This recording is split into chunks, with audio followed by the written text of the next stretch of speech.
Welcome to the Spinning Back Clique here on MMA Junkie, where we discuss the biggest stories of the week, take you for a spin, shall we say. And check out the panel we have this week. On my far left, we have Eric Nicksick from Extreme Couture. He's the general manager and one of the coaches out there as well. Goze from MMA Junkie Radio, a staple here on the Spinning Back Clique. All right, guys, here we go. Let's get into it. We got two big title fights to discuss, so we're going to go heavy here, 3 minutes each on both of these.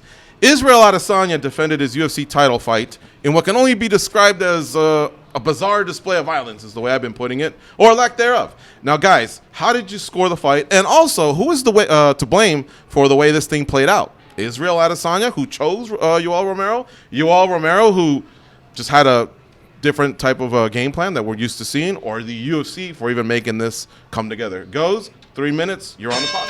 You know, night of, I scored it for Yoel Romero, but just barely. That's the thing. Here's the issue right now. If you look at things the way they are, the culture of the UFC, I can't blame Israel Adesanya for the way he fought. He was fighting to protect what he has. If things make sense, where the rankings make sense, if you fight a great fight like Justin Gaethje and you don't get screwed, then maybe they'll put their foot on the gas a little bit more, but that's not the way things are. And they're making a lot of money right now, so I understand why he took his foot off the gas. So I think a little bit of blame is to be applied on everyone. The UFC for the culture that they created, the fighters, because let's be honest, fans, all week all you heard was these two guys are going to rip each other's heads off. They're bringing it to each other. I can understand why you would be upset because that didn't really play out. That's not what they sold you. So I understand the frustration on that part. But it's the game that we have, and if you have a problem with it, I don't think you have a problem with Yoel Romero or Israel Adesanya. You have a problem with mixed martial arts because this is going to happen from time to time. All right, Eric, how did you score it, and who is to blame here? Hopefully you can get off the fence there. I think Goze said 33% UFC, 33% Yoel Romero, 33% Izzy. Maybe I'll give him a chance at the end, but how you go? Well, I absolutely agree with Goze. I did have it close, and I did think Romero did maybe enough in the power and significant strikes in that fight. But here's where I have a problem, is Romero was handed a gift in this fight to be able to fight for a title and fight Israel in the setting that he has coming off of 2 losses. I would have loved to seen Romero take the bull by the horns and attack and go after this guy and really put a statement on him where, you know, I get it. Israel, he probably fought safe. He probably just did enough to win the fight, and that's exactly what happened. But for me, you have a title shot opportunity. You're not sure when you're going to get that opportunity again. You got to go after this guy. You got to make a statement. You got to go beat this guy and make it happen. I just wanted to see more out of Romero to solidify that. Even Murgliata, here's a guy who wanted to call timidity on both fighters. Like, we need something to score. So at that point, man, I could see the way he was working round 1. It made a lot of sense to conserve some energy, but I was hoping to see him put on the gas pedal maybe in 4 and 5. Yeah, and you know, Dana White actually took some of the blame backstage in the post-fight press conference. He said, I'm just a goofy guy sometimes that likes to see matchups. He says the matchmakers were not in favor of it, but it went down. He's 43 years old, guys, even though he's in great shape, says he can fight another 10 years, says he'll be back. Do you guys think he'll get another crack at the title? No, I think that was his opportunity. I think he let it slip through the cracks. Like Eric said, he could have done a little bit more. He had nothing to lose. This was the time to do it. How about you, Eric? You want to see it again? I don't see it happening anytime soon. You know, there's a couple guys at 85, I think, that are coming up through the ranks. Paulo Costa. Yeah. You got Edmond. You got a couple other kids that are coming up through the ranks at 185 that are going to make some noise. I just don't see it happening right now. You have new blood in Darren Till as well, so it's getting exciting. And Cannonier. Don't forget about Cannonier. Absolutely. All right, let's move on here. Wheelie defended her UFC strawweight title in what many are considering the greatest, or one of the greatest fights in MMA. Some have even said the greatest fight they've ever seen. Definitely, I think we can all agree, greatest WMMA fight ever. Greatest WMMA title fight ever. I mean, there's so many ways to go with this. It was a classic, guys. What did you learn about seeing both women's in this instant classic? And, in your opinion, where does it rank? We'll start off with 3 minutes on the clock. Eric, you go first. Absolutely number 1. And I was blown away by number 1 women's or ever? You know, you can argue that ever. You know, you can argue that ever. Okay. You can. I think you can argue that. But definitely women's. And I just think it shows the evolution of the sport. It shows how far these females have come as far as closing that gap. You look at Valentina. Man, I think she can take out some of those guys. Like, she's unbelievable at what she does. So praise to these women and how hard they've been fighting and what they've been doing. But that fight was a barn burner. absolute barn burner. It could have gone either way. I think that they got it right. I think on significant damage alone, when you're a judge and you look at the hematomas on Joanna's face and the damage that she implemented, Whaley implemented on her, then absolutely I feel like it was scored correctly. But as far as the landscape, you saw all the females that were getting on Twitter and talking about it. I think they had that great moment, and that was that fight. That's going to be the emphasis of what they want to do from here on out. So I loved it. All right, how about you, Goze? I thought it was a great fight for sure. Greatest female fight of all time. Greatest fight. The only thing I think that was missing was maybe them hitting the ground a little bit, because then you encompass every part of mixed martial arts, which is great. But it was a great fight, and whoever's in charge of, on the cusp of John Jones and Alexander Gustafsson, their fight getting into the Hall of Fame, whoever's in charge there, you might need to look for another job, because it's very easy that this fight's going to be one of, if not next, it deserves to be in there. Just to see the way it affected everybody, not just in our sport, but outside of the sport. You look at Twitter and just the reactions that everybody had.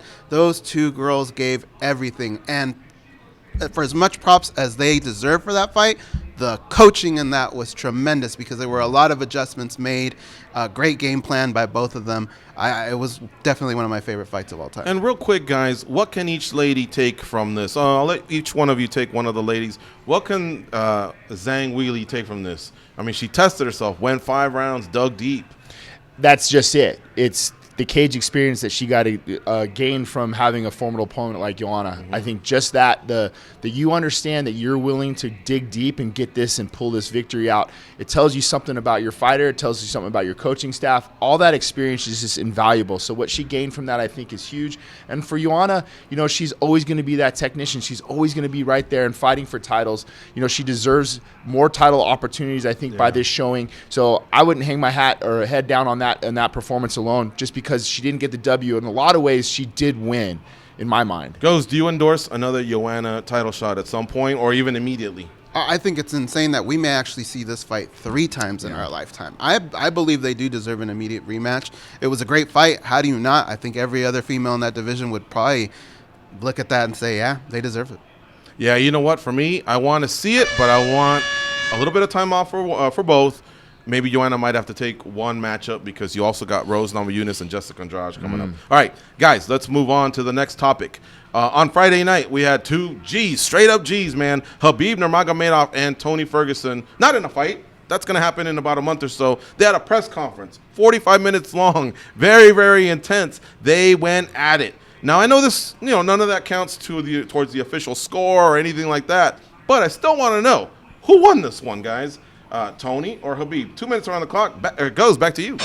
I think I'm going to give this one 10-9 for Tony Ferguson. It was very close, but what I thought was odd is when you think about Tony Ferguson, he speaks the same way he fights. He's very fast-paced, and he's in your face. And Habib has probably already seen something like that in Conor McGregor. However, I feel like Tony Ferguson pushed more buttons than Conor McGregor did. Habib just seemed a little bit more bothered. He seemed to engage a little bit more.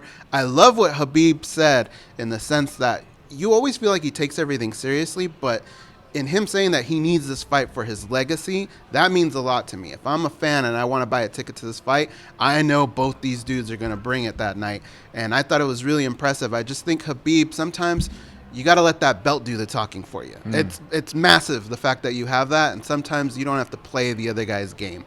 Yeah, Eric, these guys were talking about you're a fake Mexican and you're this and I'm the real mountain guy, was what Habib was telling them. Habib even kicked his belt. Even Conor McGregor didn't really get under the nerves of Habib, but Tony did. Right. So how did you score this one? Well, we saw what happened when you get Habib mad, and what he did in the clinic that he put on with Conor, and then what ensued after was scary. Right? Yeah. So I would have scored it for Habib. I don't want to try to get under that guy's skin the way that Tony did, but I do feel that is going to be bulletin board material when he goes back to AK and finishes up this camp. That dude's going to train with fire under his ass, and he's going to get after it. So I don't know if that's the right guy to kind of give that bulletin board material to in Habib. He wants to prove a point, and he wants to beat guys in a fashion that, to me, is worse than just getting knocked out. You always have that excuse when you get knocked out, I got caught. When you get beat the way Khabib beats people, he demoralizes you. He beats you up. He leaves you yelling for help. Yeah. So,